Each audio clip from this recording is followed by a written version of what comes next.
Hello everybody, welcome back. It's been a while. My name is Rasha. I'm here at Studio 1405 at the Poplar Creek Public Library.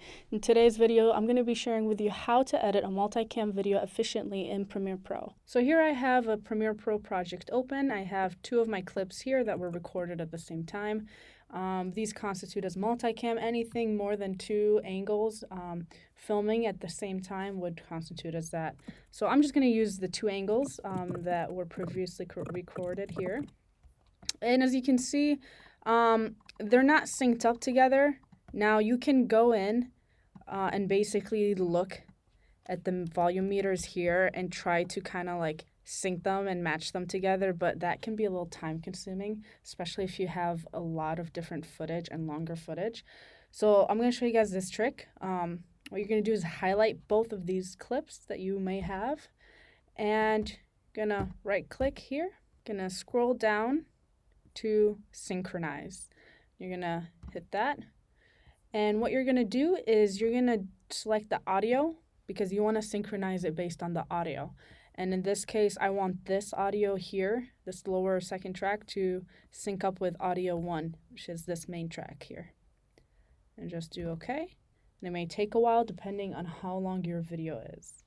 Now, some things I'm going to mention is that the synchronization mainly works when it's only 2 layers of footage or 2 clips.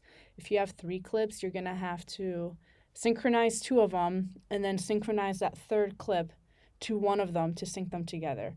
So it can be time consuming sometimes if you just clap before you begin taping and finding those volume meters where you clapped.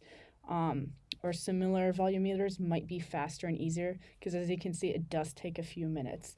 So I'm just going to skip here to where it's done. All right, and now as you can see, both of my clips here have been synced together. If we play this, you can hear that the audios match. You know, you don't find them, you don't find 2 different like audios speaking at the same time. They're pretty synced together. As if this is what it sounded like from the beginning. Now, technically in classical music, there's not a lot of compressors being used, but because we're going to do this kind of more in the vein of a pop track, something that we're more familiar with hearing on the radio. And there you can see when I turn off one of the layers, you can see what's underneath it. The video underneath matches the movement of the one on top, so that indicates that we've synchronized it correctly. Now what I'm going to do is, because I just want to use these, minute less than a minute clip over here. So I'm just going to keep this where they are and then trim this clip here to the beginning of that first one on top and this one here to the end of the first one on top as well. And that way they start and end at the same time. Now I'm going to show you guys how to begin the multicam process. So it's pretty simple. I know there's a few different ways to do it in Premiere Pro, but I'm going to show you one of the easy ways that I tend to do it, and that is highlight your clips. It could be 2, 3, 4, 5 different clips. It doesn't matter. Highlight them, and then again, right click. You're going to go down to where it says nest, right over here. And you can name it whatever you want. I'm just going to name it multicam. And as you can see here in the project tab, there's a new sequence that shows up. That's because nesting means putting these clips together in one sequence.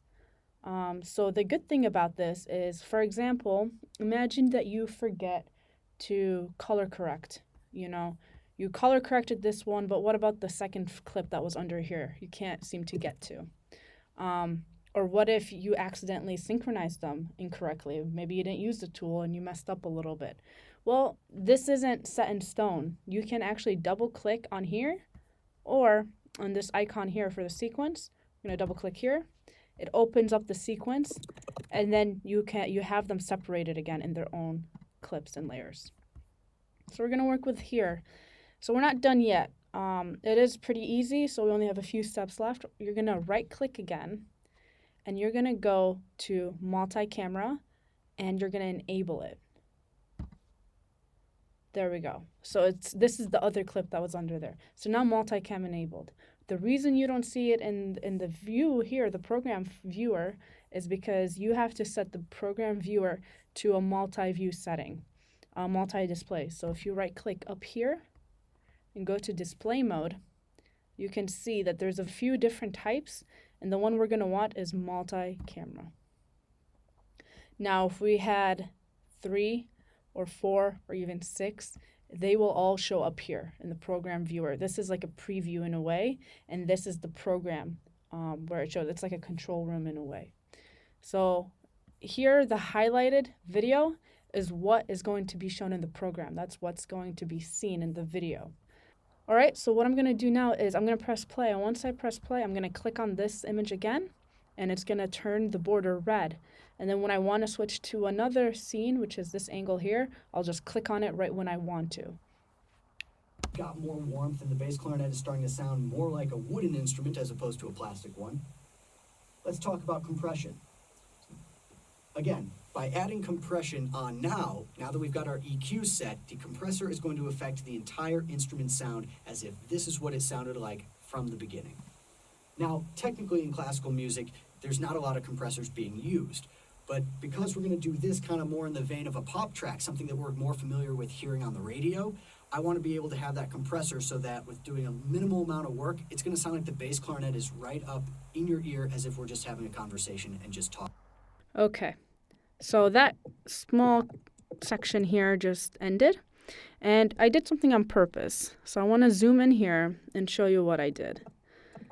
So the cool thing is that you can see is once you shift between the angles, it cuts it for you. It uses like the blade tool, and when you stop playing the video after you're done shifting between the angles, it'll indicate where it's blading or cutting them between the different footage. So what if you couldn't switch between them at the appropriate time that you wanted to? The nice thing about that is you can just go in there and move them, trim, and extend the other. So I believe here I was a bit late in switching between the first angle here and then the second angle.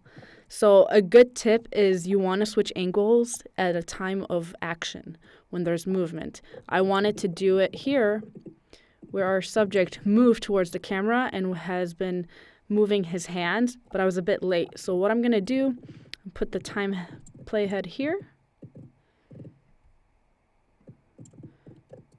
And where that hand kind of moves up, I'm going to trim that down and extend the top of this one. So now, when you play it, it seems a little bit more smooth. More like a wooden instrument as opposed to a plastic one. Let's talk about compression.